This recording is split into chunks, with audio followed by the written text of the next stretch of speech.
Il n'y a qu'un seul nom qui sauve, qui guérit toutes les maladies.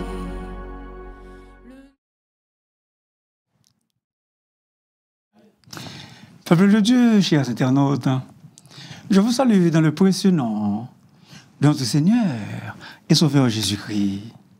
Aujourd'hui, par la grâce de Dieu, nous allons considérer ensemble la parole de Dieu dans Matthieu, chapitre 22, versets 1 à 14. Matthieu, chapitre 22, versets 1 à 14. Et je fais la lecture. Jésus, prenant la parole, leur parla de nouveau en parabole.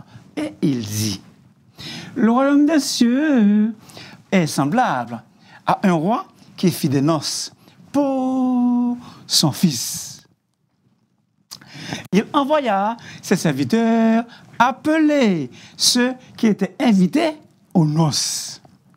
Mais ils ne voulurent pas venir.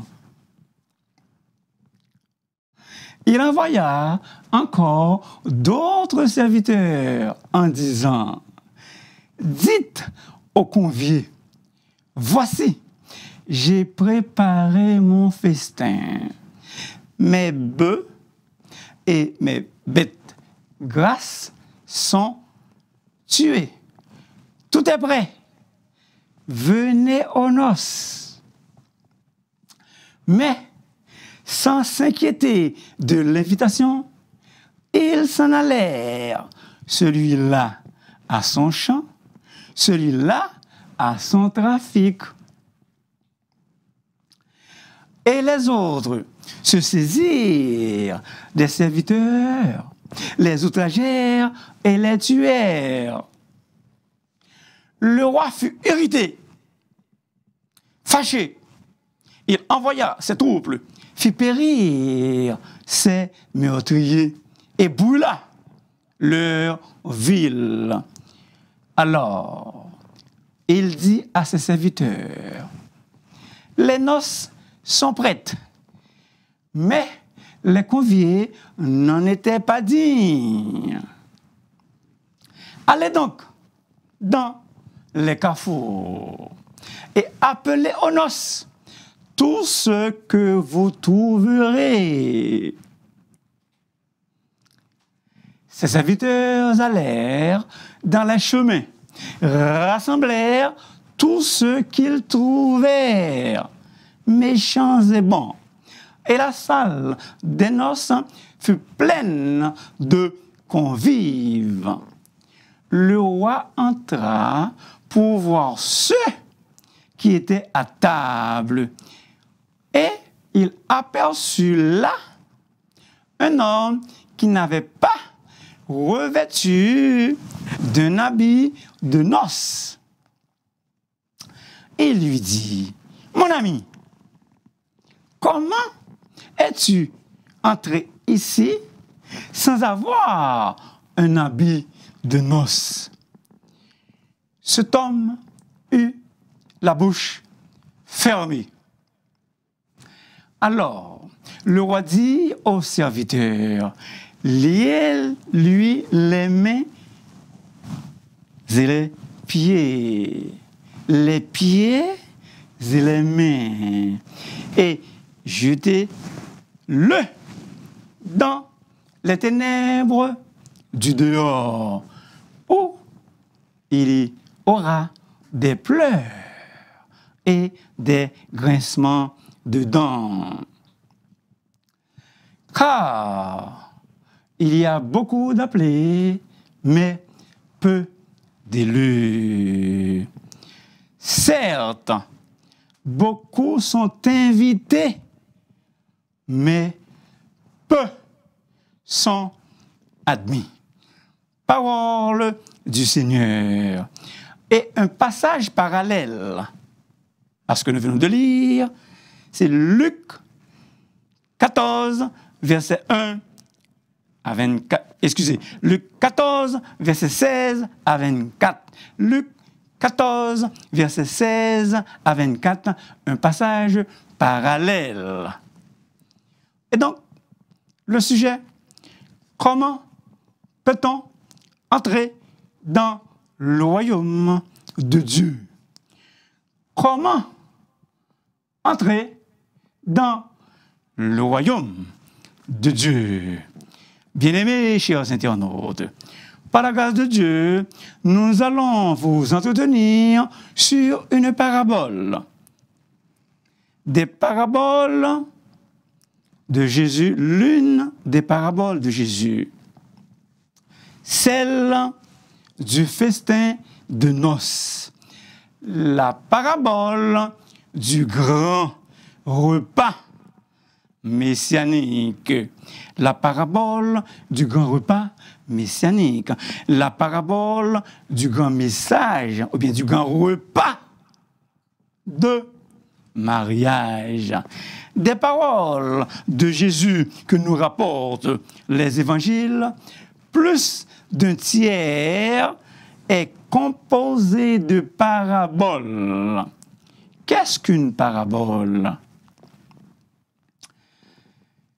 Le vocable hébreu, machal, le grec, parabole, c'est l'une des méthodes de l'art oratoire, utilisant une vérité morale ou bien illustrant une vérité morale ou religieuse par une comparaison tirée de la vie courante. Donc, parabole, machal, vérité morale par une comparaison tirée de la vie courante.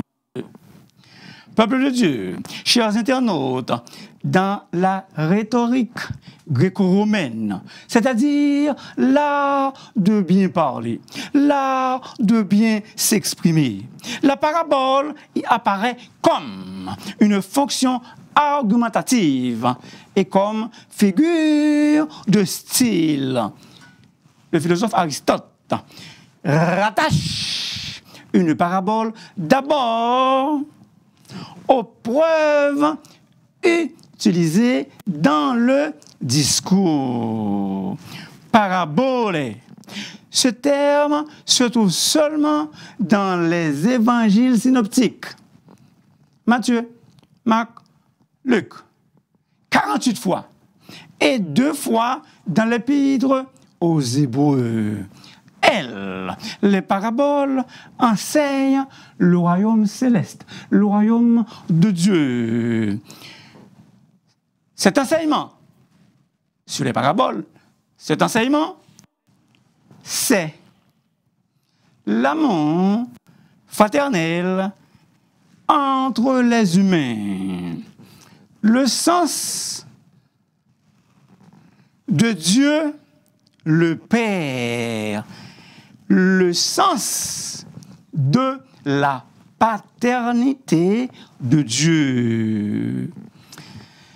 Plus que de simples histoires, plus que des chefs-d'œuvre littéraires, les paraboles ont pour fonction première, les paraboles ont pour fonction principale de communiquer un enseignement de Jésus sur Dieu et sur son royaume, sur son règne.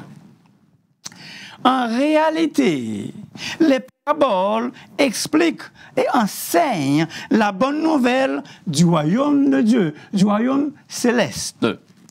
Comme le reste des paroles de Jésus et l'ensemble de son ministère.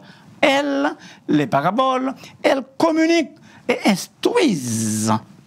Marc, chapitre 4, verset 2 et verset 34. Jésus parle en parabole à tous, aux disciples comme à la foule. Mais c'est seulement aux disciples qu'il donne une interprétation. C'est seulement aux disciples que Jésus donne une explication. 4 points. Le premier, l'invitation refusée. L'invitation refusée. Dans cette parabole, l'accent ne porte pas sur le Fils, mais sur le refus de l'invitation des premiers invités. C'est important. L'emphase est mise sur l'invitation refusée des premiers invités. Je reprends, c'est important, peuple de Dieu. L'emphase est mise sur le refus de l'invitation des premiers invités. Dans les versets 1 à 6, nous voyons que les gens rejettent carrément l'invitation de Jésus. Dieu invite toutes les races dans son royaume.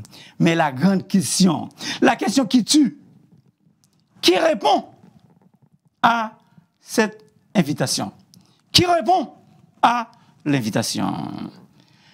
À ces 2 premières paraboles, Matthieu 21, verset 28 à 32, parabole des 2 fils. Et verset 33 à 45, parabole des vignerons. Jésus n'a donné aucune introduction. Il garde ses explications et la mise en pratique jusqu'à la fin. Mais ici, dans cette péricope, ici, dans la parabole qui nous intéresse, Jésus, il commence par affirmer la parabole qu'elle illustre le royaume des cieux. Étant donné que la plupart des Juifs croient que le royaume des cieux leur est exclusivement réservé, et peut-être à quelques prosélytes non-juifs, les auditeurs dans le temple savent immédiatement que ce que Jésus est sur le point de dire s'appliquera intimement à eux. En d'autres mots, les auditeurs, ils savent pertinemment que c'est à eux que Jésus adresse cette parabole. Et dans cette parabole, le roi représente Dieu, le Fils Christ, notre Seigneur Jésus. Les noces décrivent, les noces exposent les bénédictions que Dieu a promises à Israël. Et c'est une figure de style à la portée de tous, à la portée de tous ceux qui se trouvent ce jour-là dans le temple. Les serviteurs que Dieu envoie à maintes reprises vers ceux qu'il a invités pour les appeler à venir aux noces, ce sont Jean-Baptiste, Jésus lui-même, durant son ministère de prédication et d'enseignement, les apôtres néo-testamentaires, c'est-à-dire les apôtres du Nouveau Testament, les prophètes et autres prédicateurs et enseignants. Les invités indifférents représentent les gens qui se préoccupent des choses de la vie de tous les jours et de leurs soucis personnels. Ce sont essentiellement des gens qui ne s'intéressent aucunement aux choses spirituelles. Ils ne sont généralement pas hostiles à l'Évangile. Ils ne sont généralement hostiles aux choses de Dieu, ils n'ont tout simplement pas de temps à y consacrer. L'invitation à la fête se fait en 2 temps. D'abord, une invitation personnelle portée par les serviteurs. Elle rencontre un refus catégorique. Ensuite, une invitation pour annoncer que le festin, le repas est prêt. En fait, le roi avait invité de nombreux Juifs, mais la plupart d'entre eux n'ont pas cru que Jésus est le Messie, Fils de Dieu et Sauveur du monde. C'est pourquoi ils ont refusé de venir au festin organisé en son honneur, organisé en l'honneur de Jésus. Peuple de Dieu, chers internautes, il faut souligner que le roi fit preuve d'une grande patience et envoya ses messagers une 2e fois. Et donc, des efforts supplémentaires pour réitérer son invitation. Mais hélas, en vain, pas plus de résultats. Non seulement les invités refusèrent de venir, bien plus, de surcroît, ils maltraitèrent et tuèrent les serviteurs qui venaient les appeler. Bien-aimés, comptez parmi les gens invités d'avance aux noces du roi fait preuve ou bien fait partie intégrante des plus grands honneurs possibles. Il ne fait aucun doute que ceux qui ont reçu l'invitation se sont flattés, se sont vantés auprès de leurs voisins et de leurs amis. Donc, il est inconcevable que lorsqu'ils sont appelés à assister aux noces, qu'ils ne veulent pas venir. Leur attitude est incompréhensible. Leur attitude est inacceptable. Refuser l'invitation du roi est une offense, une faute très grave. C'est vraiment insultant et offensant. Ils ont humilié le roi. Ils ont humilié. Ils ont humilié le roi et attisé sa colère. Ils enflamment la colère du roi.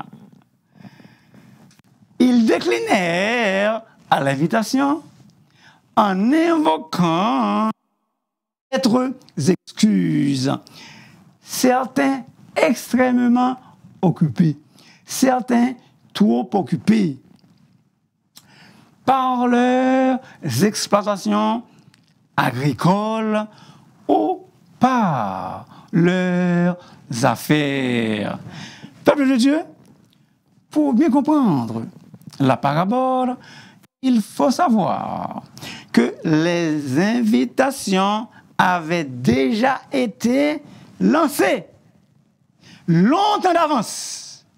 Mais quand le moment du mariage est venu, quand le moment du mariage est arrivé et que le roi fait dire aux invités que tout est prêt, et là, ils ils refusent de venir. Leur refus est d'autant plus choquant et insultant, car les mariages étaient des moments importants de la vie sociale auxquels on avait l'obligation morale de participer. Deuxième point, les rebelles châtiés et punis. Les rebelles châtiés et punis. Versets 7 et 8.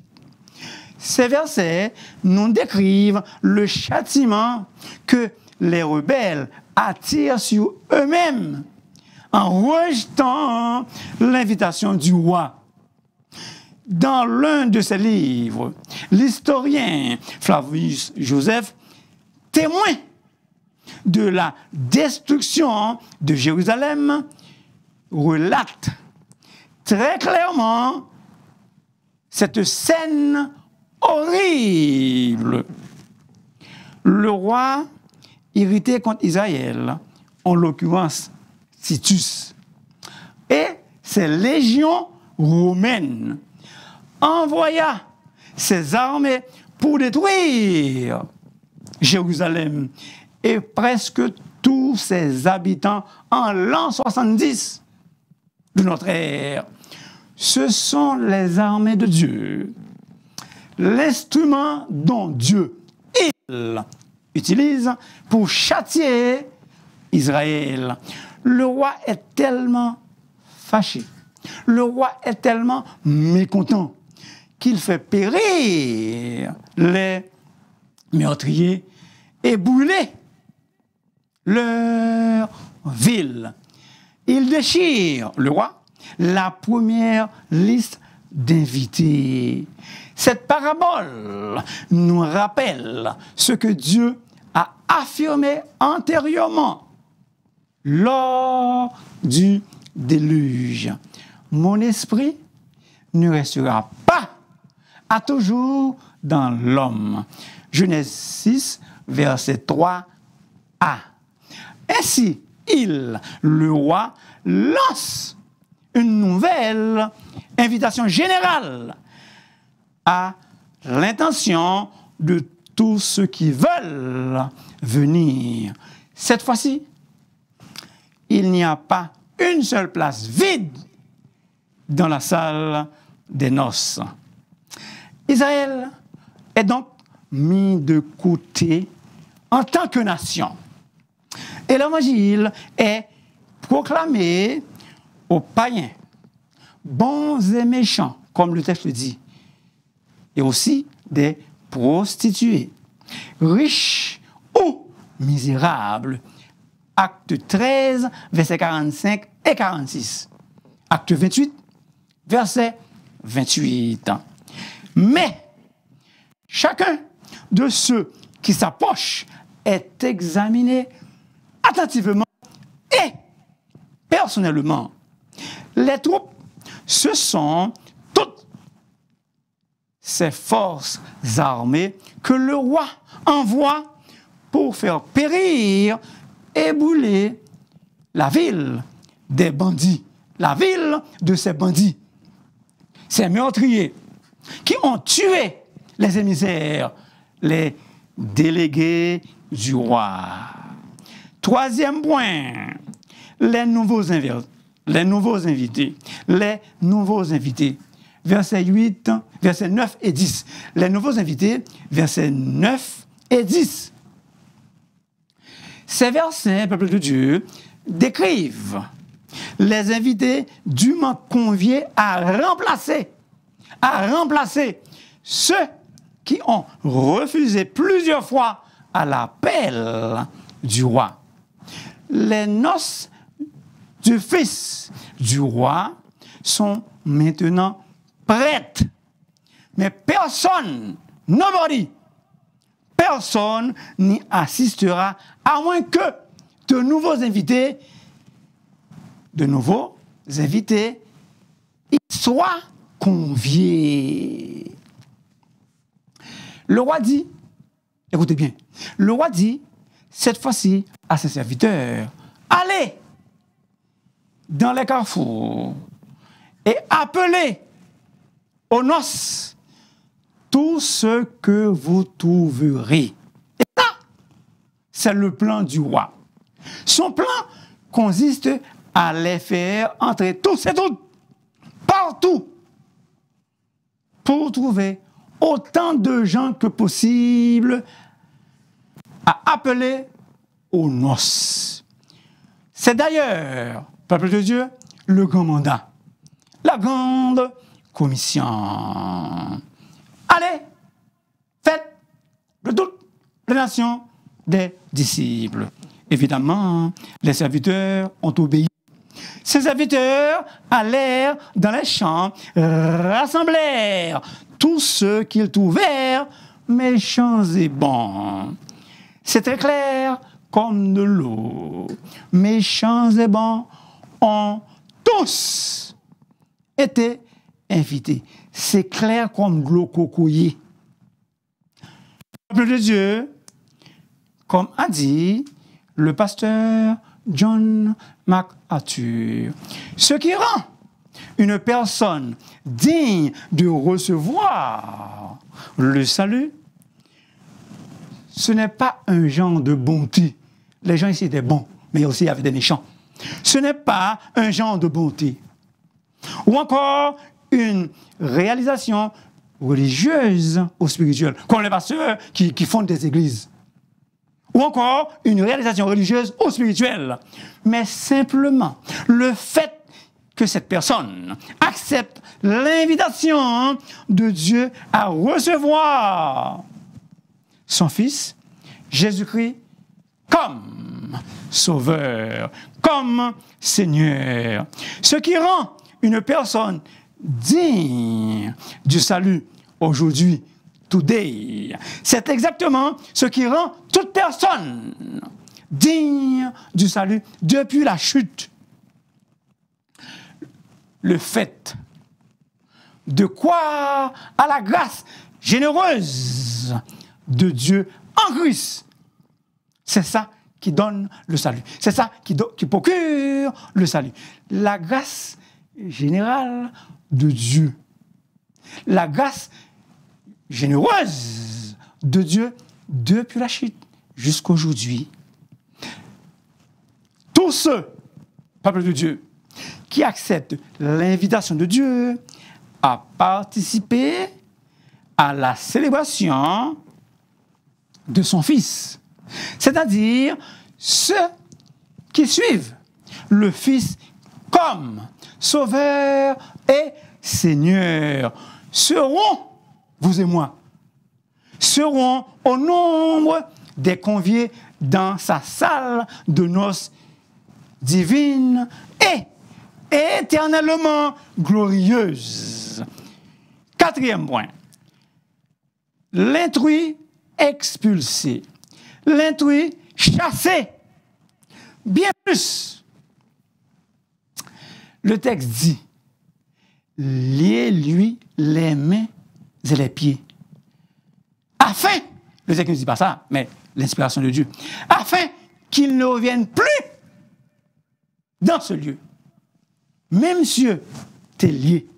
Pied, t'es lié. Pourquoi? Afin qu'il ne revienne plus dans ce lieu. Peuple de Dieu, l'intrus chassé, l'intrus expulsé. Il est mis dehors. Verset 11 à 14. Mais, parmi les autres, parmi les invités, il s'en trouve un qui n'a pas revêtu l'habit de noces. Celui-là vient vêtu, mais pas d'un habit de noces, mais d'un mauvais habit. Interpellé sur sa tenue inadéquate. Peuple de Dieu, pour la circonstance, il est vêtu inadéquatement. Peuple de Dieu, il il ne sait que répondre. La bouche close. La bouche fermée. La deuxième invitation est la proclamation de l'évangile aux Juifs, tel que le livre des Actes nous la rapporte. L'homme entré sans avoir revêtu l'habit de noces désigne celui qui professe être prêt pour le royaume, mais qui n'a pas été revêtu de la justice de Dieu par Jésus-Christ. 2 Corinthiens 5, verset 21. Très important, c'est encore la même chose que je vais vous dire.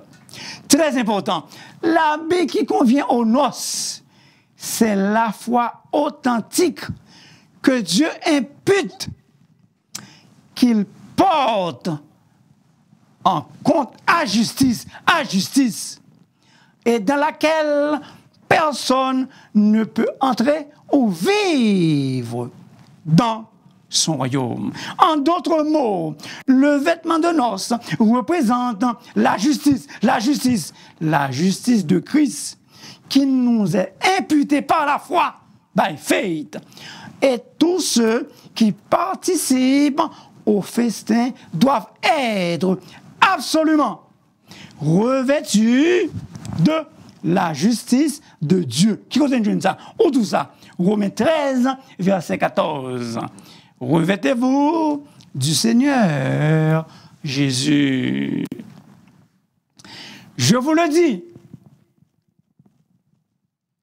dis, si votre justice ne surpasse celle des scribes et des pharisiens, vous n'entrerez pas dans le royaume des cieux. Matthieu 5, verset 20.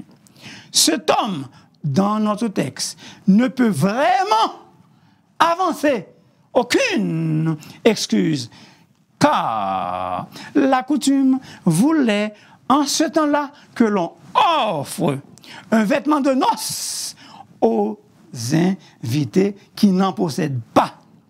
Apparemment, cet homme, il n'a pas voulu profiter de cette possibilité.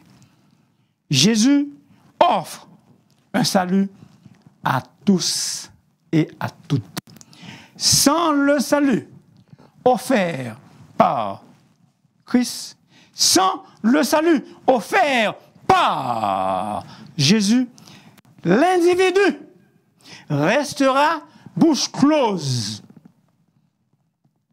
lorsqu'il sera interrogé sur son droit d'entrer dans le royaume de Dieu. Romains 3, verset 19. Cet individu, il aura pour châtiment les ténèbres du dehors et des grincements de dents. Les pleurs évoquent les souffrances de l'enfer.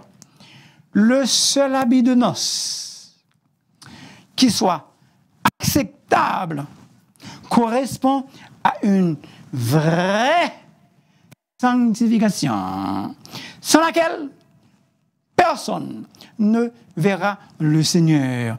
Recherchez la sanctification, sans laquelle personne ne verra le Seigneur.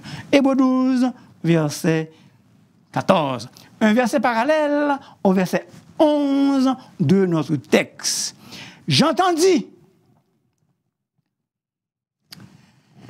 comme la voix d'une foule immense, comme un bruit de grosses eaux, comme un bruit de forts coups de tonnerre, disant Alléluia, car le Seigneur, notre Dieu Tout-Puissant, the Almighty, est entré dans son règne. Maintenant, feston, ou bien festin des noces de l'agneau. Réjouissons-nous, soyons dans l'allégresse et donnons-lui gloire. Qui? Jésus. Et donnons-lui gloire. Car les noces de l'agneau sont venues. Son épouse, l'Église, son épouse s'est préparée. Et il lui a été donné de se revêtir d'un fin lin éclatant, pur. Car le fin lin, ce sont les œuvres justes des saints. Apocalypse 19, versets 6 à 8. Maintenant, le verset 13.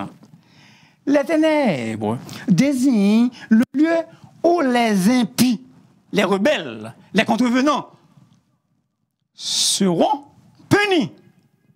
L'expression des pleurs et des grincements de dents décrit les conséquences tragiques, les conséquences désastreuses, fâcheuses du rejet de Jésus et la détresse de ceux qui prennent conscience.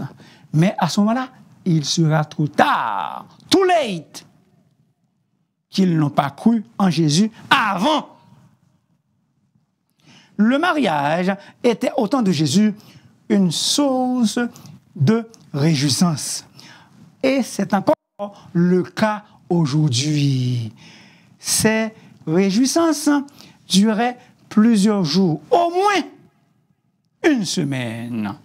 En fait, à l'instar des peuples, des autres peuples du Proche-Orient ancien, les Israélites appréciaient les occasions de festoyer. Celui qui accepte l'invitation à la noce pour après abandonner, rejeter et décliner ensuite se montre impoli envers celui qui l'a invité et s'exclut lui-même de la communauté. Il en va de même, peuple de Dieu. Il en va de même pour l'invitation de Dieu, annoncée depuis longtemps par les prophètes. Mon cher ami, ici dans cette parabole, il est question de l'invitation du salut de Dieu. Le salut que Dieu t'offre, toi personnellement, en Jésus, son Fils, le seul et l'unique espoir, sauveur, Seigneur de l'humanité. L'habit de noces représente la réponse adaptée, donnée par les invités à l'invitation royale. Quelle est cette réponse? La conversion. Le Dieu empli d'amour t'invite à accepter son Fils Jésus comme Seigneur, Sauveur, personnel, par une repentance, par une conversion sincère. Vas-tu le faire? Vas-tu le faire? Mon cher ami, es-tu un élu de Dieu? Es-tu un élu de Dieu? Pour l'amour du ciel, je t'en supplie, répands-toi, car le royaume des cieux est proche.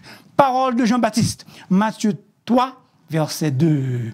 Mon cher ami, repens-toi, métanoïté, car le royaume de Dieu est proche.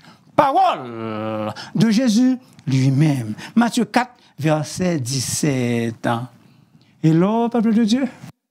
Hello, chers internautes, est-ce que vous êtes là? Plusieurs, certains vont s'exclure eux-mêmes, tandis que d'autres, pécheurs et des païens, vont répondre à l'invitation de Jésus, vont répondre à l'invitation de Dieu lui-même. Mon cher ami, je souhaite que tu sois parmi ceux qui vont répondre à l'invitation de Dieu, du salut en Jésus-Christ, son Fils unique, pour nous sauver. Maintenant, tu te poses la question, comment y répondre? Par la repentance. Peuple de Dieu, Dieu est patient, mais sa patience a ses limites. Peut-être, tu te dis, mon cher ami, je te pose encore la question, que puis-je faire pour éviter d'être rejeté dehors, dans les ténèbres du dehors, comme cet homme dans notre texte, dans notre péricope? Comment puis-je être revêtu d'un habit qui convient? Jésus, pas pasteur Lionel, Jésus te donne la réponse à ces questions. Viens à moi, viens à moi. Jean 5, verset 40. Ceux qui sont admis sont ceux qui font l'effort de venir et de se changer en prenant Jésus, le vêtement du salut. Jésus, le vêtement du salut. Comment peut-on entrer dans le royaume de Dieu? Résumons. Par la repentance et une conversion sincère. L'habit de noces représente la bonne façon de répondre à l'invitation royale. Il faut absolument avoir une tenue appropriée et donc avoir Jésus comme habit, avoir Jésus comme vêtement. Il faut se préparer convenablement. Il faut se préparer convenablement. Prépare-toi à la rencontre de ton Dieu, ô Israël. Amos 4, verset 12b. Mon cher ami, prépare-toi à la rencontre de ton Dieu. Frères et sœurs bien-aimés, que nous soyons prêts à rencontrer notre Seigneur Jésus qui nous a sauvés. Celui qui n'a point commis le péché. Celui qui n'a point commis ou connu le péché, Dieu l'a fait devenir péché pour nous, afin que nous devenions en lui, en Jésus, la justice de Dieu. 2 Corinthiens 5, verset 21. Voilà l'habit des noces que Dieu exige que nous revêtions et que son Fils nous donne et que son Fils nous procure. Le verset 14 s'applique à l'ensemble de la parabole, pas seulement à l'homme découvert en défaut de vêtements. Il y a beaucoup d'appelés, dans la mesure où l'invitation de l'Évangile s'adresse à beaucoup. Mais il y a peu d'élus. Nombreux sont ceux qui refusent l'invitation et même parmi ceux qui l'acceptent, qui acceptent l'invitation, certains seront démasqués comme des intrus, Beaucoup sont créés, peu sont sauvés. Beaucoup sont créés, peu sont sauvés. Peuple de Dieu, peuple du Seigneur, cette parabole sur l'habit de fête est un avertissement à mener une vie qui correspond à l'Évangile. L'invitation de Dieu est gratuite, mais elle est aussi exigeante, très exigeante. Bien que l'invitation fut étendue à tous, peuple de Dieu, l'invitation est étendue à tous, méchants et bons. Une préparation personnelle et adéquate est nécessaire. N'oublions jamais, l'Éternel des armées nous invite, nous convie, vous et moi, à un grand banquet, le banquet messianique qu'il est en train de nous le préparer actuellement. C'est un festin de mets succulents, plein de moelle, de vin clarifié. Ésaïe 25, verset 6. Bien-aimés, mes bien-aimés, réjouissons-nous, soyons dans l'allégresse et donnons gloire à Dieu, donnons gloire à notre Sauveur Jésus, quand dès maintenant, dès aujourd'hui, car vous et moi, nous allons fêter, se régaler, festoyer aux noces de l'agneau dans une atmosphère joyeuse. Merci beaucoup de m'avoir écouté. S'il vous plaît, n'oubliez pas de vous abonner, car la voix du serviteur est votre émission. Et si vous voulez me parler, vous pouvez m'appeler dans le 514-571-2196. Que Dieu vous bénisse richement et abondamment. Que nous soyons un jour, peuple de Dieu, tous ensemble, dans ce grand banquet messianique, dans ce grand repas de mariage avec notre Seigneur Jésus. Que Dieu vous bénisse.